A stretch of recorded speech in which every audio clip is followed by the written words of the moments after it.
कक्षा 9 और 10 के लिए ये एक प्रैक्टिस पेपर होगा जिससे आपकी राइटिंग की स्पीड आप बढ़ा सकते हैं और आपको एक प्रैक्टिस हो जाएगी। ये 2 घंटे का पेपर है, 35 नंबर है और व्याकरण का है ये, तो ध्यान रखिएगा। पहला प्रश्न है जिसमें आपको 2 ऑप्शन दिए जा रहे हैं। इसमें आपको निबंध यानी संक्षिप्त लेख लिखना है जो करीब करीब 250 शब्दों का होना चाहिए, पहला। और दूसरे में जो है मैंने उसका हिंदी का ट्रांसलेट करके लिखा हुआ है, एग्ज़ाम में ऐसा नहीं आएगा, ये मैंने सिर्फ आपकी सुविधा के लिए लिखा हुआ है। तो सबसे पहले करते समय दोनों को पढ़िए कि आप कौन सा करना उचित समझते हैं।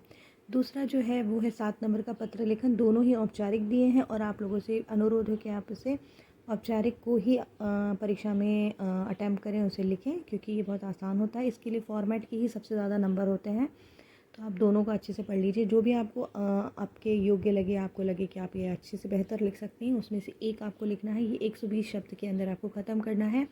प्रधानाचार्य को लिखते समय हम नीचे आज्ञाकारी लिखते हैं और अन्य के लिए हम भवदीय लिखते हैं। तीसरा जो प्रश्न है वो है मुहावरे के अर्थ लिखने हैं। उसके बाद है विलोम। विलोम शब्दों को पढ़िए और विलोम शब्द हमेशा कॉपी करिए, उसके बाद आप क्रॉस का निशान लगाइए और उसके बाद उसका विलोम शब्द लिखिए।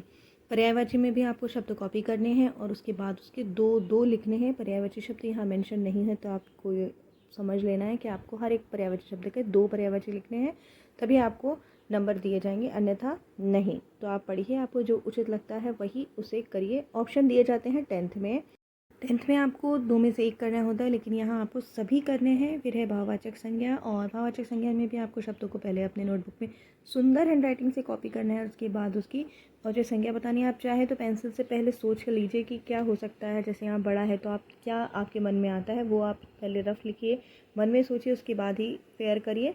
क्वेश्चन नंबर लिखना बहुत ज़रूरी है, यदि आपने नंबरिंग गलत की होगी तो नंबर कट जाएंगे, हो सकता है आपका आंसर चेक भी ना हो। तो 9वीं और 10वीं के बच्चे प्लीज़ ध्यान रखें इस बात को। उसके बाद जो है अनेक शब्दों के लिए 1 शब्द है, इसमें आपको पूरा कॉपी करने की ज़रूरत नहीं है, सिर्फ आप आंसर लिख सकते हैं। अवयव को पहचानना है और सिर्फ अवयव का भेद लिखना है कि कौन सा अवयव है। तो वहाँ पर भेद लिखते समय शब्दों को जो आप लिखेंगे उसकी आपकी जो स्पेलिंग मिस्टेक यदि हुई तो उसे गलत मान लिया जाएगा। तो आप ध्यान रखिए। जो चारों पढ़िए, चारों में से पहले ऑप्शन ढूंढिए और उसके बाद, और आखिरी क्वेश्चन जो है वो है 2 संयुक्त वाक्य और 2 मिश्रित वाक्य लिखने हैं। ऊपर आपको मेंशन करना पड़ेगा कि ये आप कौन से लिख रहे हैं। तो ऊपर लिखिए 2 संयुक्त वाक्य, नंबर 1 और नंबर 2, और संयुक्त वाक्य लिखने के बाद उसमें एक लाइन छोड़िए।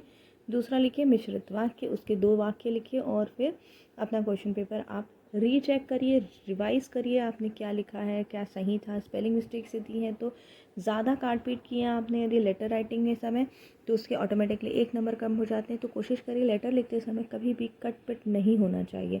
So all the best children, अच्छे से करिएगा।